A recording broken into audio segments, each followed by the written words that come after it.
Ada sesuatu yang kelihatannya nggak masuk akal di dunia street food India. Makanan bisa dibuat di tempat yang menurut sebagian orang terlihat kurang meyakinkan.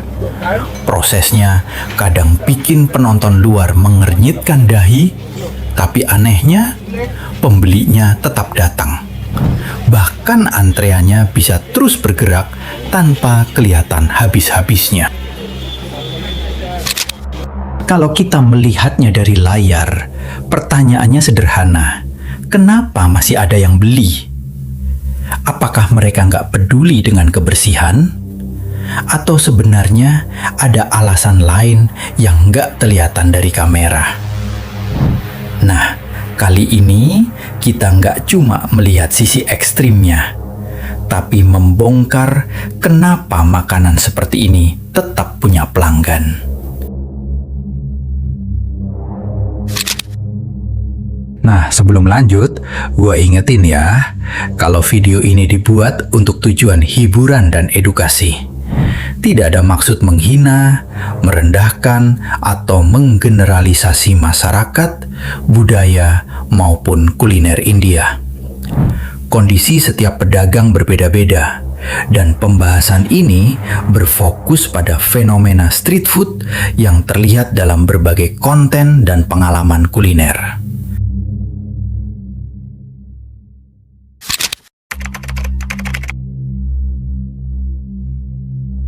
Coba bayangin, lu lagi buru-buru, perut keroncongan, uang di kantong terbatas, lalu di depan mata ada gerobak makanan yang bisa langsung menyelesaikan dua masalah sekaligus. Harga murah dan penyajiannya cepat membuat street food jadi pilihan praktis bagi banyak orang. Jadi, selama rasanya cocok dan porsinya mengenyangkan, pembeli punya alasan kuat untuk kembali. Bayangin, seseorang sedang bekerja, punya waktu istirahat sebentar, lalu melihat gerobak makanan di pinggir jalan. Dia nggak perlu reservasi, nggak perlu menunggu meja kosong, dan nggak perlu membaca menu sepanjang novel. Tinggal pesan, bayar, lalu makanan langsung masuk perut. Praktis banget. Masalahnya, penonton internet sering melihat makanan hanya dari beberapa detik video. Kita melihat meja yang berantakan atau peralatan yang tampak tua, lalu langsung membuat kesimpulan. Sementara pembeli lokal mungkin sudah mengenal penjual tersebut dan tahu apa yang biasanya mereka dapatkan. Harga murah juga membuat pelanggan lebih mudah mencoba sesuatu tanpa merasa mengambil resiko besar dari sisi dompet. Kalau ternyata cocok, mereka kembali. Kalau nggak cocok, setidaknya kerugiannya nggak bikin rekening menangis sampai akhir bulan. Jadi, kalau ada street food yang terlihat sederhana, tetapi terus dikerumuni pembeli, jangan langsung heran. Bisa jadi kekuatannya bukan pada tampilan, melainkan kombinasi harga terjangkau, rasa familiar, lokasi strategis, dan pelayanan yang cepat.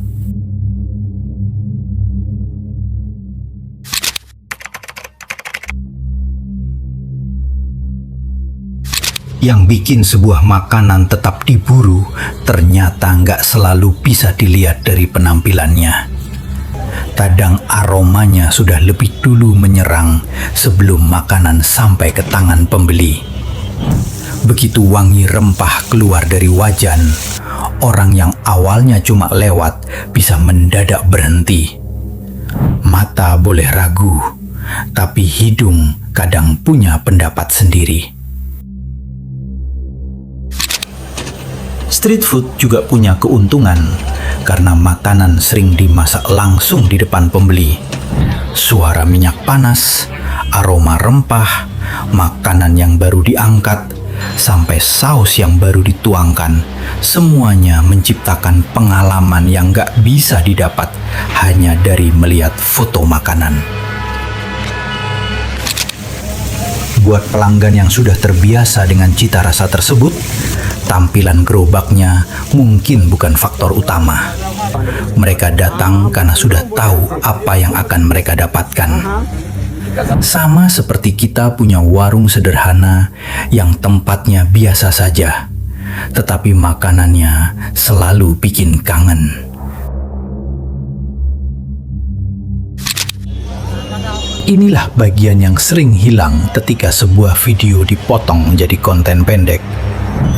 Kamera bisa menunjukkan kondisi yang terlihat kurang menarik, tetapi kamera nggak bisa sepenuhnya menangkap aroma, rasa, suasana, dan pengalaman seseorang ketika menikmati makanan tersebut. Makanya, sesuatu yang terlihat kurang menggoda bagi penonton dari negara lain belum tentu memiliki persepsi yang sama bagi pelanggan lokal. Selera itu dibentuk oleh kebiasaan, dan sesuatu yang terasa asing bagi kita bisa saja menjadi comfort food bagi orang lain.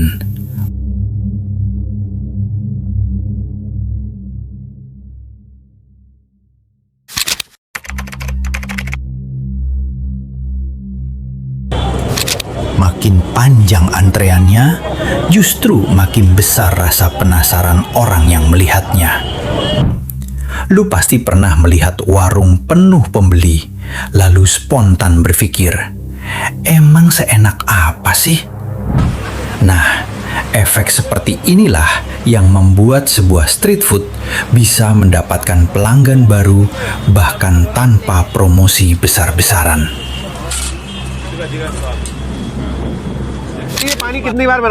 Ketika sebuah gerobak dikerumuni pembeli, antrean tersebut secara tidak langsung menjadi iklan gratis. Penjual nggak perlu memasang papan besar bertuliskan enak. Orang-orang yang berdiri di depannya sudah menjadi bukti visual bahwa ada sesuatu yang membuat mereka rela menunggu. Masalahnya, internet membuat efek ini menjadi jauh lebih besar.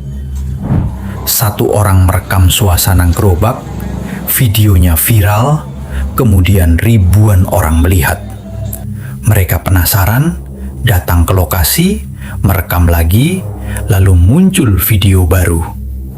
Akhirnya, satu pedagang bisa mendapatkan perhatian yang awalnya bahkan nggak mereka minta. Dan disinilah muncul situasi lucu. Ada orang yang menonton video sambil berkata, "Gue nggak akan makan itu." 5 menit kemudian, dia tetap menonton sampai selesai. Karena rasa jijik dan penasaran ternyata bisa hidup berdampingan. Bahkan kadang yang bilang paling nggak mau justru paling rajin nonton. Terkadang yang membuat street food tetap populer bukan cuma rasa makanannya. Reputasi, antrean, rasa penasaran, dan cerita di balik penjualnya juga ikut menjual. Semakin sering dibicarakan, semakin banyak orang ingin membuktikan sendiri apakah makanan tersebut memang layak diburu.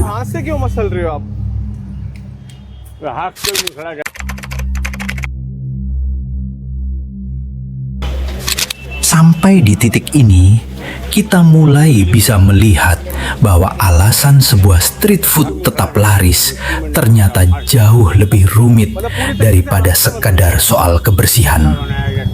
Harga, rasa, kebiasaan, lokasi, kecepatan pelayanan, pelanggan tetap, sampai reputasi, semuanya bisa ikut menentukan apakah sebuah gerobak akan terus ramai atau justru ditinggalkan.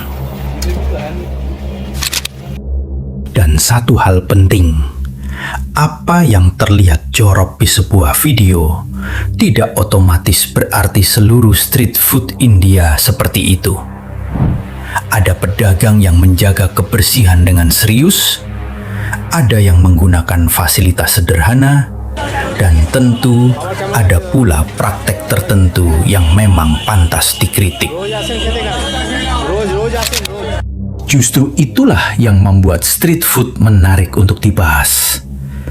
Di balik sebuah gerobak sederhana, ada ekonomi kecil, kebiasaan masyarakat, persaingan pedagang, selera pelanggan, dan budaya makan yang sudah berkembang selama bertahun-tahun. Jadi, jangan cuma lihat tampilannya. Coba pahami kenapa orang tetap datang. Nah, Lur, sekarang gua lempar pertanyaan ke lu. Kalau makanan terlihat kurang meyakinkan, tapi antreannya panjang dan banyak orang bilang rasanya enak, lu bakal tetap coba atau langsung cabut? Tulis jawaban lu di komentar. Terakhir, Lur, kalau lu suka konten seperti ini, jangan lupa like, subscribe, dan nyalakan loncengnya. Karena masih banyak fenomena street food dari berbagai negara yang bakal kita bongkar. Sampai ketemu di video berikutnya, Lur.